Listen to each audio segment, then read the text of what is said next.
नमस्कार शेतकरी मित्रांनो, आज मी तुम्हाला एक माझी आनंदाची बातमी सांगतो. शेतीसाठी कुसुम योजनेतून सोलार पंप मिळाला आहे. तर या योजनेला आता मला शेतीसाठी विजेवर अवलंबून नाही राहावं लागत. म्हणजे कधी लाईट येईल काही मोटरीची त्यावर अवलंबून नाही राहावं लागत. मी काय करतो, सूर्यप्रकाश जो येतो ते सोलार पंपावर जे सूर्यप्रकाश पडतो त्या थ्रू मी पिकाला पाणी कधी पण देऊ शकतो. म्हणजे सकाळी देऊ शकतो, जर रात्रीची लाईट असेल तर मी सकाळी पण पाणी देऊ शकतो.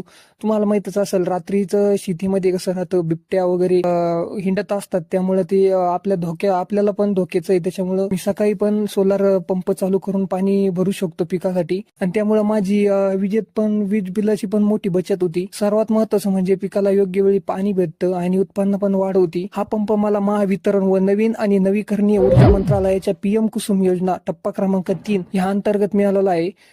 फक्त अर्ज योग्य प्रकारे केल्यास सरकार शेतकऱ्यांना मोठा अनुदान देतं. म्हणून शेतकरी मित्रांनो, तुम्ही ही कुसुम योजनेचा फायदा घ्या. सौर ऊर्जेचा वापर करा आणि खर्च कमी करून उत्पादन वाढवा.